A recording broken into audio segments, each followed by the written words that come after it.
สวัสดีครับก็ยินดีต้อนรับเข้าสู่ Exit Channel เนี่ยครับคลิปนี้คุณจะได้ข้อมูลเกี่ยวกับความเก่งกาจของจินฟิกเก่งสุดในเรื่องจริงไหม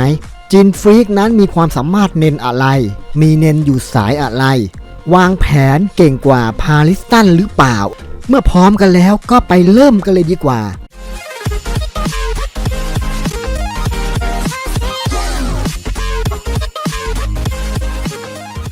คลิปนี้ก็จากคำขอของเพื่อนๆอีกแล้วนะครับจะขอพูดถึงความเก่งกาจของจินฟิกคำถามคาใจของหลายๆคนนะครับก็คงจะสงสัยกันว่าจินฟิกเนี่ยมันเก่ง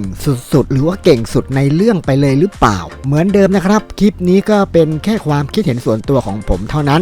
ดูเอาบันเทิงนะแล้วก็ไม่จำเป็นต้องเชื่อผมทั้งหมดก็ได้นะครับลองคิดวิเคราะห์กันเอาเองแล้วกันและใครมีความคิดเห็นอื่นๆก็สามารถคอมเมนต์พูดคุยกันได้เอาล่ะเรามาเริ่มกันเลยดีกว่าจินนั้นเป็นตัวละครที่ปูบทมาว่าเก่งมากนะครับ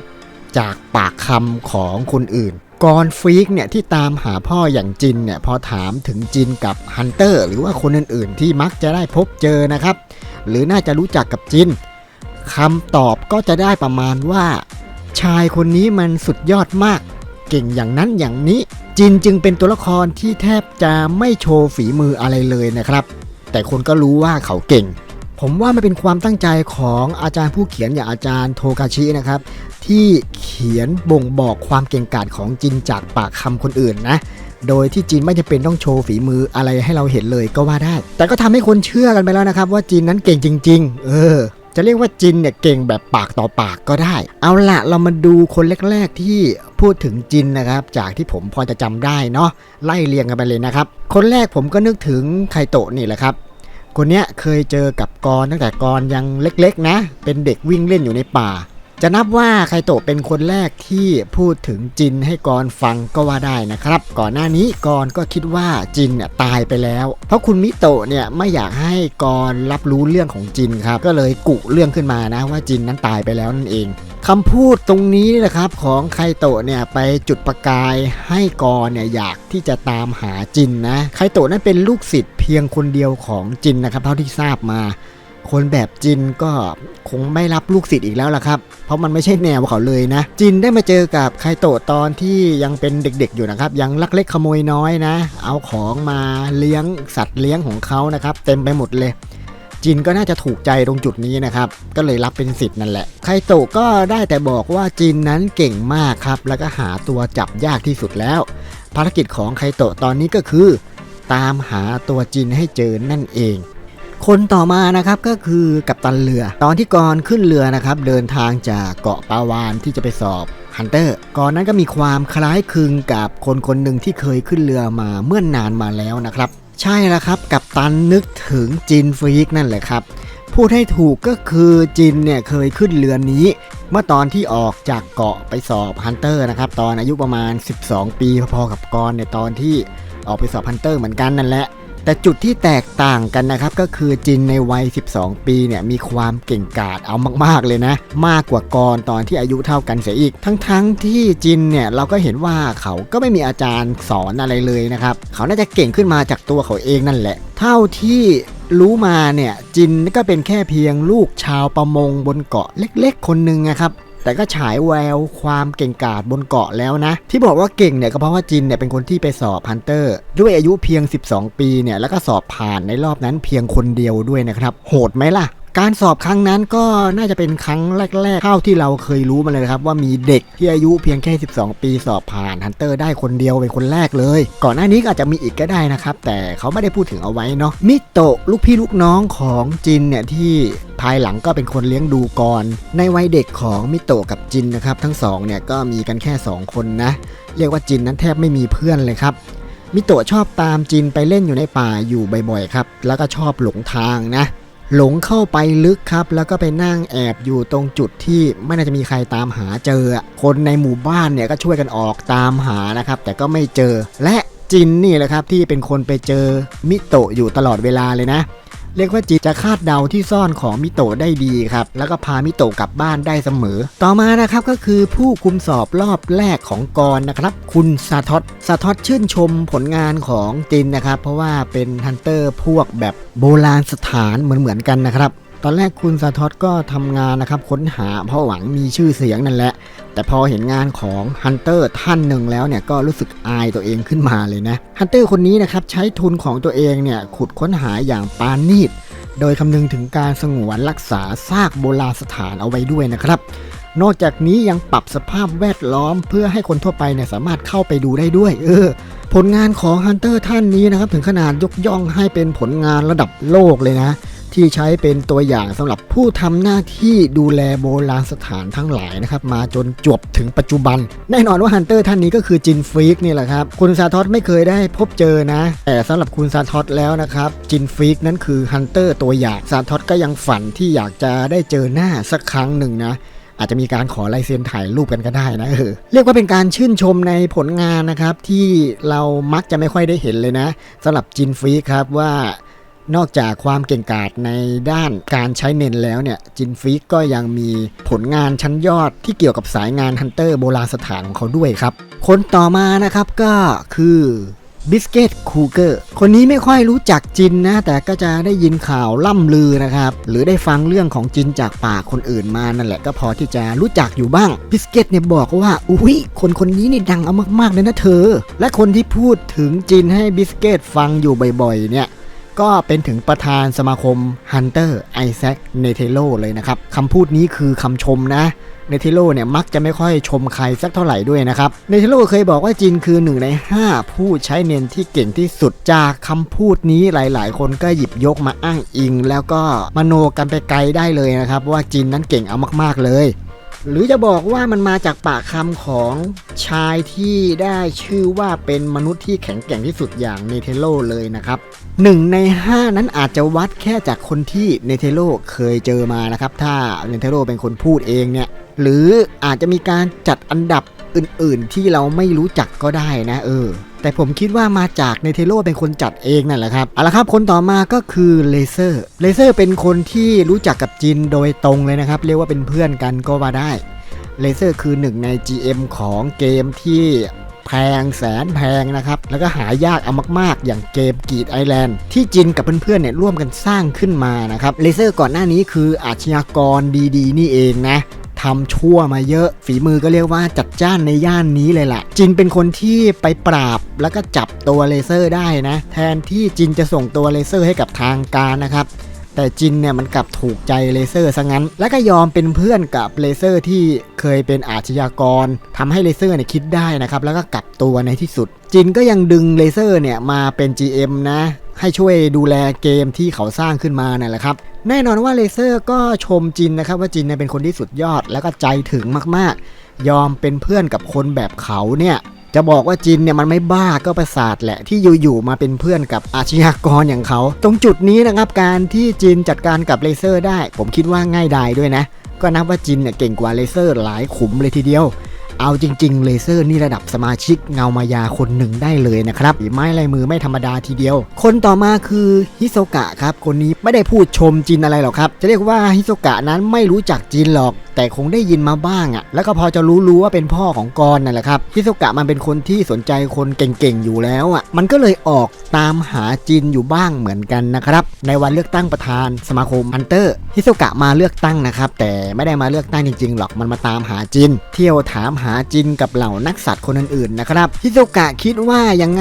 งเนี่ยพวกฮันเตอร์ก็น่าจะมากันครบในวันเลือกตั้งนี้แหละแต่ผิดคาดครับจินมันไม่มาครับจินเป็นคนที่ชอบแวบไปที่อื่นบ่อยๆนะโดดประชุมเป็นว่าเล่นหาตัวจับยากครับนี่เป็นนิสัยเสียของจินนะต่อมาหลังจากจินปรากฏตัวนะครับในภาคเลือกตั้งประธานโผล่มาในฐานะ1ใน12นักสัตว์ก็เป็นนักสัตว์หมูจอมขี้เกียจหรือเปล่าไม่แน่ใจนะนักสัตว์เนี่ยเรียกว่าใหญ่รองจากพวกประธานสมาคมฮันเตอร์หรือว่ารองประธานเลยนะครับหรือจะเรียกว่าเป็นผู้คุมกฎดีๆนี่เองก็ว่าได้เหล่า12นักสัตว์ก็รวมตัวกันเพื่อจัดตั้งการเลือกตั้งประธานสมาคมคนใหม่นะครับมาแทนไอแซค เนเทโล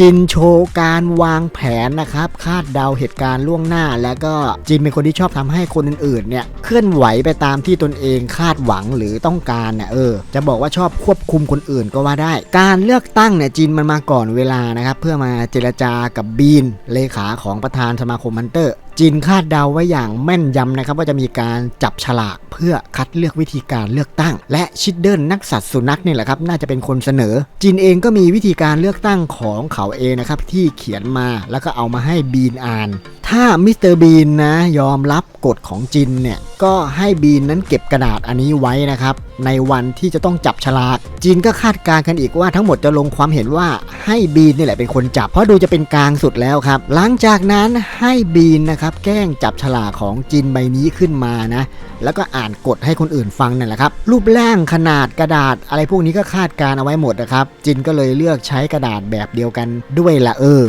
และทุกอย่างก็เป็นไปตามแผนของจินนะครับมิสเตอร์บีนนั้นยอมรับข้อเสนอของจินนะก็เลยทำตามที่จินบอกเรียกว่าการเลือกตั้งในครั้งนี้มีจินที่อยู่เบื้องหลังครับแล้วก็ควบคุมออกกฎเองนะแล้วก็ทำให้สมาคมเนี่ยต้องทำตามกฎที่เขาตั้งมาครับโดยที่ตัวจินเองนั้นไม่ได้สนใจอยากจะเป็นประธานหรืออยากจะรู้ว่าใครจะได้เป็นหรอกครับมันไม่ค่อยสนหรอกนะนี่ก็เป็นเพียงแค่เกมหนึ่งที่จินเอามาเล่นสนุกครับจุดนี้ถือว่าจินโชว์การวางแผนคาดการล่วงหน้าได้เฉียบคมมากๆนะครับทำให้ผมนึกถึงไอแซคเนเธโรเลยก่อนหน้านี้เนเธโรจะรู้ดีมากนะไม่ว่าจะโมโรอุแอบนินทาลับหลังเขาก็รู้อีกนะครับหรือจะรู้ว่าพวกโมโรอุจะพากรกับขี้ลัวน่ะมาเข้าทีมด้วยแต่ทั้งที่กรกับขี้ลัวเนี่ยตกรอบไปแล้วนะแล้วจริงๆก็ไม่น่าจะเข้าร่วมในทีมปราบมดอยู่แล้วนะครับแต่เนเธโรก็คาดการแล้วก็รู้ดีมากเลยจนโมโรอุจะแซวว่าเนเธโรนั้นเป็นตาแก่หูผีนะครับต่อมาจะขอพูดถึงคู่ปรับของจินบ้างนะครับอย่างพาริสตันเป็นหนึ่งในนักสัตว์นะครับหรือว่าเป็นนักสัตว์หนูและก็เป็นถึงรองประธานสมาคมฮันเตอร์เป็นคนเจ้าเล่ห์เหลี่ยมจัดแล้วก็ชอบวางแผนเหมือนจินนั่นแหละครับจนมีเพื่อนๆบางท่านนะครับหลังไมค์มาสอบถามผมว่าพาริสตันนั้นวางแผนเก่งกว่าจินอีกเหรอครับเพราะจินนั้นแพ้พาริสตันไปตั้ง2รอบนะอย่างแรกก็คือการเลือกตั้งประธานสมาคมฮันเตอร์ครับจินแพ้ไปเพราะว่าพาริสตันได้เป็นประธานสมาคมฮันเตอร์แล้วก็ตอนไปทวีปมืดนะที่พาริสตันไปเข้ากลุ่มของบิยอนเทโลก่อนจินอีกจินเนี่ยมาที่หลังด้วยเดี๋ยวก่อนนะครับผมขอตอบตรงนี้เลยละกันนะเรื่องการเลือกตั้งเนี่ยจินไม่สนแล้วก็ไม่ได้เข้าไปแข่งขันเลยนะครับถึงแม้ว่าจะมีชื่อติดโผไปบ้างนะแต่เจ้าตัวไม่ได้สนใจอยากจะเป็นประธานสมาคมฮันเตอร์เลยมันยังไปนั่งหลับในการเลือกตั้งด้วยครับจะเรียกว่าแพ้พาริสตันที่ชนะการเลือกตั้งได้อย่างไรเพราะจินไม่ได้ลงแข่งด้วยนะครับคนที่แพ้การเลือกตั้งให้กับพาริสตันน่าจะเป็นชิดเดิลมากกว่าครับส่วนเรื่องไปทวีปมืดเนี่ยที่พาริสตันไปเข้ากลุ่มของบิยอนเนเธโรก่อนจินถ้าจะบอกว่าแค่เข้ากลุ่มก่อนนะครับก็ชนะไปแล้วเนี่ยมันก็ดูยังไรอยู่นะเพราะว่ามันก็ไม่ได้เป็นการแข่งขันอะไรสักเท่าไหร่ครับเอาเป็นว่าสุดท้ายแล้วนะครับไม่ว่าใครจะเข้าก่อนเข้าหลังเนี่ยทั้งหมดก็ได้เดินทางไปทวีปมืดด้วยกันนั่นแหละจินเนี่ยที่มาเข้ากลุ่มทีหลังนะครับแถมใช้วิธีที่ทำให้ตัวเองเนี่ยมีตำแหน่งเหนือกว่าพาริสตันอีกครับเอาเงินฟาดหัวสมาชิกคนอื่นเลยเรียกว่าขอฉันเป็นเบอร์2อ่ะรองจากบิยอนเนเธโรแน่นอนว่าก่อนหน้านี้เบอร์2เนี่ยคือพาริสตันครับแล้วก็ได้รับการยอมรับจากสมาชิกคนอื่นด้วยและการที่สมาชิกคนอื่นจะยอมรับจินเนี่ยก็ไม่ใช่เรื่องง่ายด้วยนะครับแต่จินก็สามารถเปลี่ยนใจนะหรือใช้เงินฟาดด้วยนั่นแหละทำให้หลายๆคนนั้นยอมรับจินด้วยครับยกนี้ถ้าเป็นการวัดฝีมือกันในด้านการวางแผนเนี่ยผมก็คิดว่าจินจะเหนือกว่าพาริสตันอีกนะมาที่หลังแต่ดังกว่าครับส่วนเรื่องการไปทวีปมืดเนี่ยจินแค่อยากจะไปนะแต่ก็ไม่ได้ไปสักทีนะครับมัวทำเรื่องอื่นอยู่จินมันมัวสนุกกับเรื่องรอบตัวนะครับทำนู่นทำนี่จนลืมไปเลยว่าอยากจะไปทวีปมืดจากปากของจินเองนะครับจินนั้นยังไม่เคยเข้าไปทวีปมืดหรอกครับจินบอกกับกรเองเลยแต่ก็รู้จักดีพอตัวเลยละจินเป็นคนที่เล่าเรื่องแล้วก็สอนเรื่องราวต่างๆในทวีปมืดให้กับคนในกลุ่มของบิยอนเนเธโรด้วยนะและจินยังพูดถึงหนังสือที่เคยมีคนเขียนเรื่องการผจญภัยในทวีปมืดเมื่อ300กว่าปีก่อนนะครับเก่าแก่มากๆเลยคนนั้นก็คือดอนฟรีกครับนามสกุลเดียวกับจินเลยจินนั้นน่าจะรู้นะครับว่าดอนฟรีกเนี่ยเป็นอะไรกับจินถ้านับญาติกันอ่ะเป็นบรรพบุรุษรุ่นไหนอะไรทำนองนี้ เอาละครับในเมื่อพูดถึงพาริสตันแล้วก็ขอพูดถึงต่ออีกหน่อยแล้วกันเนาะพาริสตันนั้นเป็นคนที่มีสีหน้ายิ้มแย้มตลอดเวลานะครับไม่ว่าจะเจอกับเรื่องอะไรเขาก็มักจะยิ้มอยู่ตลอดเป็นใบหน้าที่ทำให้คนอื่นเนี่ยไม่ชอบหรือว่าเกลียดเอามากๆเลยเพราะรู้ว่าพาริสตันเนี่ยมันเสแสร้งทำนั่นแหละครับพาริสตันเป็นคนที่ทำอะไรตามใจตัวเองนะแต่เปลือกนอกเนี่ยทำตัวเหมือนเป็นคนดีคนหนึ่งครับพวกนักสัตว์เนี่ยจะรู้กันดีเลยเนเธโรนั้นชอบเก็บคนที่เขาไม่ชอบนะเอาไว้ใกล้ตัวนะครับก็เลยเลือกพาริสตันมาเป็นรองประธานเนเธโรรู้อยู่แล้วแหละว่าพาริสตันมันเป็นคนอย่างไรแต่เอามันมาไว้ใกล้ตัวเนี่ยก็เพื่อที่จะได้จับตาดูแบบถนัดและจากนิสัยของเนเธโรนะครับก็คงจะแกล้งพาริสตันอยู่บ่อยๆอาจจะโยนงานยากๆให้ทำนะครับหาปัญหาที่ปวดหัวเนี่ยมาให้พาริสตันแก้และจากจุดนี้นะครับในภายหลังที่เนเธโรจากไปแล้วนะพาริสตันก็ยังเผยสีหน้าที่เศร้าหมองนะครับแล้วก็พูดไปเปยว่าต่อไปนี้เขาจะไม่ได้เล่นสนุกกับเนเธโรอีกแล้วครับก็น่าจะเป็นสิ่งที่เขาเสียใจอยู่จริงๆนะพาริสตันนั้นเป็นคนที่มีแผนการร้ายนะครับเป็นเหมือนตัวร้ายที่อยู่ในคราบคนดีแต่จินก็รับรู้มาตลอดนะจินถึงกับยอมถอนตัวออกจากการเป็นนักสัตว์นะครับเพื่อตามพาริสตันไปเข้ากลุ่มของบิยอนเทโลก่อนหน้านี้พาริสตันก็ถอนตัวจากการเป็นนักสัตว์ด้วยเช่นกันแรกเริ่มเดิมทีเนี่ยจินตั้งใจจะไปอาละวาดหรือเรียกว่าระบายอารมณ์กับกลุ่มของบิยอนเทโลก็ว่าได้จินมันหงุดหงิดที่บิยอนเนี่ยประกาศไปทวีปมืดสำเร็จก่อนที่จินจะทำนะครับการจะไปทวีปมืดเนี่ยมันต้องผ่านเงื่อนไขหลายข้อมากๆเลยนะครับแต่บิยอนก็สามารถทำได้เรื่องของเรื่องก็จินมันมัวแต่เล่นสนุกอยู่นั่นแหละครับพอมีคนทำสำเร็จก่อนก็เลยหงุดหงิดแต่พอไปถึงเนี่ยกลับเปลี่ยนใจนะจินยอมเข้าร่วมกลุ่มนะครับแล้วก็เดินทางเพื่อที่จะช่วยบิยอนเทโลเนี่ยสำรวจทวีปมืดและในอีกในหนึ่งนะก็จะคอยจับตามองพาริสตันด้วยครับเพราะว่าเขารู้ว่าพาริสตันนั้นมีแผนการร้ายอยู่ในใจนะสรุปเลยนะครับจินจะทำอยู่2อย่างในการไปทวีปมืดก็คือช่วยบิยอนเทโลสำรวจทวีปมืด2จับตาแล้วก็ขัดขวางแผนการร้ายของพาริสตันนั่นเองก็จะมีอยู่ฉากหนึ่งที่พาริสตันวางแผนจัดฉากให้จินเนี่ยตกอยู่ในสถานการณ์ขับขันนะครับเพื่อหลอกดูความสามารถของจินพาริสตันก็ไม่รู้ความสามารถเน้นของจินเหมือนกันนะครับผมว่ามีไม่กี่คนหรอกครับที่รู้ว่าจินมีความสามารถอะไรเพราะว่าจินเนี่ยมันไม่โชว์ความสามารถเน้นเลยครับถ้าไม่จำเป็นจริงๆก็แน่นอนละไม้ตายนะใครๆก็ต้องเก็บเป็นความลับจินมันก็รู้ทันพาริสตันนะครับเลยเอาความสามารถของเลโอริโอเนี่ยที่มันเคยโดนเอามาใช้แทนซะเลยยกนี้ผมให้จินชนะไปเลยนะเพราะรู้ทันแล้วก็ยังตอกกลับได้แบบแสบจริงๆนะครับจินยังบอกกับพาริสตันเองด้วยว่าไม่ต้องวางแผนทำอะไรถึงขนาดนี้หรอกถ้าอยากจะรู้ความสามารถของจินเนี่ยก็ให้เข้ามาซัดตรงๆเลยประมาณว่ากล้าหรือเปล่าจะมาเมื่อไหร่ก็ได้พร้อมทุกเมื่อครับจะว่าไปจินนั้นเคยชมเลโอริโอด้วยนะครับว่าการมาประชุมเลือกตั้งประธานสมาคมฮันเตอร์ครั้งเนี้ยสิ่งที่คุ้มค่าที่สุดสำหรับจินนะครับก็คือการได้เจอกับเลโอริโอนี่แหละความสามารถของเลโอริโอเรียกว่าเจ๋งดีนะแล้วก็ยังพัฒนาได้อีกเยอะเลยแต่หมอนี่น่าจะไม่ธรรมดาครับนี่เป็นคำชมจากจินเลยนะต่อมานะครับผมก็จะลองคาดการสายเน้นและก็ความสามารถเน้นของจินดูดีกว่าเป็นการคาดเดาล่วงหน้ามโนล้วนๆเลยนะครับจากที่จินนั้นเรียนแบบความสามารถของเลโอริโอที่อยู่สายแผ่พุ่งได้ดีมากๆนะครับเรียกว่าใช้ได้ไม่ด้อยไปกว่าเลโอริโอเจ้าของความสามารถเลยหรืออาจจะเหนือกว่าด้วยนะเพราะอย่าลืมว่าจินใช้เน้นเก่งมากครับก็มีความเป็นไปได้ว่าจินอาจจะอยู่สายแผ่พุ่งสายเดียวกับเลโอริโอก็ว่าได้เพราะถ้าจะใช้ท่านี้ให้ได้ดีเนี่ยก็ต้องอยู่สายเดียวกันนี่แหละครับหรือไม่ก็อาจจะอยู่สายข้างเคียงของสายแผ่พุ่งนะครับเพราะว่าสายข้างเคียงเนี่ยจะฝึกแล้วก็ใช้งานความสามารถสายนี้ได้ถึง 80% เลยทีเดียวโดยที่สายตรงข้ามจะใช้งานได้เพียงแค่ 40% เท่านั้นจินอาจจะอยู่สายข้างเคียงของสายแผ่พุ่งก็คือสายเสริมพลังกับสายควบคุมถ้าเป็น2สายนี้ผมว่าหวยน่าจะไปออกที่สายเสริมพลังมากกว่านะครับอย่างน้อยก็ยังเป็นสายเดียวกับกรที่เป็นลูกชายเนาะถึงแม้ว่าพ่อกับลูกไม่จำเป็นต้องมีเน้นสายเดียวกันก็ได้จริงๆแล้วจินนั้นมีโอกาสเป็นสายใดสายหนึ่งก็ได้นะครับด้วยความสามารถเน้นที่เขาใช้งานได้ดีมากๆเนี่ยหรือจะมีบางท่านบอกว่าจินอาจจะอยู่สายแปรสภาพที่อยู่ตรงข้ามกับสายแผ่พุ่งนะครับแล้วก็ใช้งานได้แค่ 40% แต่การใช้งานของจินเนี่ยที่เราเห็นว่าใช้ออกมาได้ดีมากๆเลยเนี่ยอาจจะเป็นความเทพหรือว่าความเก่งของจิน ในการใช้งานเน้นนั่นแหละครับเอาเป็นว่าถ้าให้ผมคาดการเอาตอนนี้เลยนะครับผมคิดว่าจินน่าจะอยู่สายแผ่พุ่งไม่ก็สายเสริมพลังแต่อยากให้เป็นสายแผ่พุ่งมากกว่าครับเพราะผมอยากเห็นตัวเทพๆของสายนี้มากเลยเอาจริงๆตัวเทพๆของสายนี้มีน้อยมากครับส่วนความสามารถเน้นผมก็จะคาดเดาต่อเลยนะครับผมอยากให้จินเนี่ย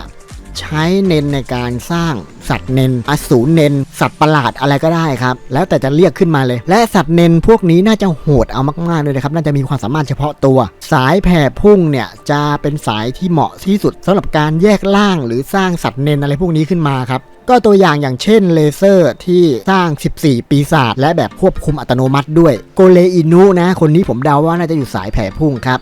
สร้างโกเลมนะที่เป็นเหมือนคิงคอง2ตัวนะสลับร่างคิงคองได้ด้วยถ้าจินเนี่ยจะสร้างสัตว์เน้นอาจจะมีลูกเล่นมากกว่านี้ครับและสัตว์เน้นอาจจะทรงพลังมากกว่านี้ด้วยต่อมานะครับถ้าจะให้วัดเรื่องการวางแผนหรือว่าการคาดการล่วงหน้าของจินกับพาริสตันนะผมว่าพอๆกันครับจะบอกว่าจินเก่งกว่านิดหน่อยเนี่ยก็ยังมีข้อมูลไม่มากพอขนาดนั้นที่จะฟันธงนะครับพาริสตันมันก็เก่งด้านนี้นะตอนเลือกตั้งเนี่ยมันโยกคอนคะแนนไปมานะครับจนหน้าปวดหัวเลยมันจะมีอยู่ฉากหนึ่งนะอันนี้ขอแถมให้นะครับที่ชิดเดิลเนี่ยเข้ามาปรึกษากับจินนะครับชิดเดิลไม่อยากจะแพ้ให้กับพาริสตันในการเลือกตั้งคนที่รู้เท่าทันพาริสตันก็คงมีแต่จินนี่แหละครับฉากนี้สำคัญนะครับคำพูดของจินเนี่ยบ่งบอกอะไรได้หลายๆอย่างเลยทำให้เรารู้จักพวกจินหรือว่าพาริสตันมากขึ้นด้วยครับจินนั้นบอกกับชิดเดิลนะครับว่าเขาดูพาริสตันออกตั้งแต่แรกแล้วล่ะพาริสตันนั้นมันไม่ได้อยากจะชนะแล้วมันก็ไม่อยากจะแพ้นะการที่เป็นอย่างนี้นะครับมันเลยทำให้พาริสตันนั้นดูแข็งแกร่งมากๆเลยนะครับในการเลือกตั้งเพราะพาริสตันไม่สนคะแนนนะครับไม่สนผลลัพธ์ด้วยและถ้าให้จินทายนะครับในตอนท้ายเนี่ยจินก็บอกว่าจะเหลือชิดเดิลกับพาริสตัน2คนเพียงเท่านั้นทั้ง2ก็จะสู้กันไปมานะครับเพราะว่าพาริสตันจะโยกคะแนนนะไม่ให้เกมนี้มันจบง่ายๆครับเพื่อถ่วงเวลาเล่นสนุกไปจนถึงวัน X Day นะคำนี้จินพูดบ่อยนะครับวัน X Day เนี่ยด้วยคำพูดตรงนี้นะชิดเดิลก็เลยปรับเปลี่ยนนะครับโยกคะแนนมาให้เลโอริโอทำให้สุดท้ายแล้วการเลือกตั้งประธานสมาคมฮันเตอร์เนี่ยเหลือ2คนก็คือพาริสตันกับเลโอริโอครับเรียกว่าชิดเดิลนั้นหลีกเลี่ยงสถานการณ์ที่จะเป็นไปตามคำพูดของจินน่ะโดยใช้เลโอริโอขึ้นมาเป็นตัวตายตัวแทนครับแต่สุดท้ายก็พ่ายแพ้กับพาริสตันอยู่ดีเนาะส่วนวัน X Day นะครับจินก็บอกเองว่ามันคือวันสอบฮันเตอร์รอบถัดไปนั่นแหละครับบอกเป็นในนะครับว่าวันสอบฮันเตอร์รอบถัดไปเนี่ยน่าจะมีเหตุการณ์อะไรเกิดขึ้นสำหรับพาริสตันนะจินก็ยังบอกอีกว่านิสัยของพาริสตันมันก็เหมือนกับจินนั่นแหละและก็จะเหมือนกับเนเธโร่ด้วยครับที่ชอบเล่นสนุกที่ผมเคยบอกเอาไว้ว่า3คนนี้นิสัยคล้ายกันนะครับชอบวางแผนเหมือนกันเนี่ยอย่างน้อยคำพูดของจินก็รองรับในจุดนี้ได้นะแต่จินจะแตกต่างกับพาริสตันตรงที่จินเป็นคนที่ขี้เบื่อครับตอนนี้เขาเบื่อและมันหมดสนุกไปแล้วนะกับการเลือกตั้งจินก็เลยจะไม่อยู่รอดูจนจบพิธีหรอกครับแต่พาริสตันนั้นเป็นคนที่อดทนมากๆนะแล้วก็ชอบเล่นสนุกและต่อไปนี้เป็นคำพูดที่ชิดเดิลไม่อยากฟังมากที่สุดแล้วครับจินบอกกับชิดเดิลว่าใน4คนที่แข่งกันอยู่ในตอนนี้ก็คือพาริสตันชิดเดิลมิไซสตอร์มแล้วก็เลโอริโอนะครับขับเคี่ยวคะแนนสูสีกันเลยใน4คนนี้มีเพียงคนเดียวเท่านั้นนะครับที่เป็นคนที่สืบทอดปณิธานของไอแซคเนเธโร่นั่นคือพาริสตันครับชิดเดิลเนี่ยถึงกับโมโหฟิลขาดเลยทีเดียวด่าทอจินแบบแรงๆเลยนะครับว่าพูดออกมาได้อย่างไรจินก็แซวกลับนะว่าชิดเดิลเนี่ยลิษยาพาริสตันละสิแล้วก็บอกอีกว่าชิดเดิลเนี่ยชอบตะเท่าลามกขนาดนั้นเลยเหรอตรงจุดนี้นะครับจินหมายความว่าชิดเดิลเนี่ยรับไม่ได้ที่พาริสตันเป็นคนเดียวที่สืบทอดจากเนเธโร่ทำไมถึงไม่ใช่เขาที่เป็นอย่างนั้นก็เพราะว่าชิดเดิลนั้นชอบเนเธโร่เอามากๆนะครับถึงแม้ว่าเนเธโร่จะเป็นตะเท่าลามกก็เถอะก็ในงานไว้อะไรเนเธโร่นะมีคนเอาหนังสือโป๊ไปวางเอาไว้ให้ด้วยนะครับเยอะแยะเลยนะลองไปหาดูกันเอาละครับสรุปเลยนะครับจินเป็นคนที่สุดยอดจริงๆนั่นแหละครับเคยมีคนถามผมบ่อยๆว่าผมชอบตัวละครตัวไหนในฮันเตอร์ตัวละครที่ผมชอบก็คือจินฟรีครับแต่ความสามารถที่ผมชอบคือของโนนั่นเองเหตุผลง่ายๆเลยนะผมชอบตัวละครตัวนี้เพราะมันดูง่ายๆสบายๆนะครับทำอะไรตามใจตัวเองก็ได้อยากไปไหนก็ไป อยากทำอะไรก็ทำและจินก็ยังเป็นคนที่เก่งสุดๆแถมรวยแบบเวอร์เลยนะครับฉลาดเป็นกฎใครจะไม่ชอบบ้างล่ะใช่ไหมแต่จินเองก็มีนิสัยเสียใหญ่ๆหลายๆอย่างเหมือนกันนะครับตัวละครมันเลยดูมีมิติมีทั้งด้านดีด้านแย่ปนกันไปความเก่งของจินเนี่ยให้พูดง่ายๆเลยนะผมว่าจินนั้นเก่งจริงครับแต่ก็ไม่ได้เก่งจนเหนือมนุษย์อย่างไอแซคเนเทโลหรอกครับแต่ผมก็ไม่ฟันธงนะต้องรอดูความสามารถจินก่อนครับการที่จะเหนือกว่าไอแซคเนเทโลได้นั้นความสามารถเน้นจะต้องรับมือกับคันนอนร้อยวิถีได้ด้วยครับไม่งั้นก็จะแพ้ทางให้กับคันนอนร้อยวิถีเอาเป็นว่าเมื่อถึงตอนนั้นนะครับตอนที่จินโชว์ความสามารถแล้วก็ค่อยมาให้คะแนนจินอีกทีละกันในตอนที่จินยังไม่โชว์เนี่ยก็จัดอันดับให้จินอยู่ต่ำกว่าเนเธโลไปก่อนแล้วกันก็คร่าวๆประมาณนี้นะผมก็พยายามวิเคราะห์เรียบเรียงมาเล่าสู่กันฟังนะครับส่วนเพื่อนๆมีความคิดเห็นอย่างไรก็คอมเมนต์พูดคุยกันได้นะครับไม่ได้เป็นต้องเชื่อตามผมทั้งหมดนะเพื่อนๆอาจจะคิดว่าจินนั้นเก่งกว่าเนเธโลหรือเก่งกว่าราชามดก็ได้เช่นกันนะครับก็ลองหยิบยกเหตุผลมาวิเคราะห์พูดคุย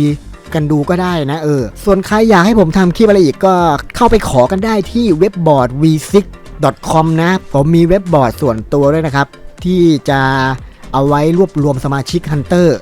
ใครอยากเป็นฮันเตอร์ก็เข้าไปเป็นสมาชิกในเว็บบอร์ดนี้ได้เลยนะผมจะพยายามอัดแน่นข้อมูลเกี่ยวกับฮันเตอร์ลงในเว็บบอร์ดนี้ครับแล้วก็จะมีการพูดคุยสนทนากันอยู่ในเว็บบอร์ดนี้ด้วยลิงก์อยู่ด้านล่างนะครับเอาละครับสำหรับวันนี้ผมเองต้องขอตัวลาไปก่อนไว้เจอกันใหม่ในคลิปหน้านะครับสวัสดีครับ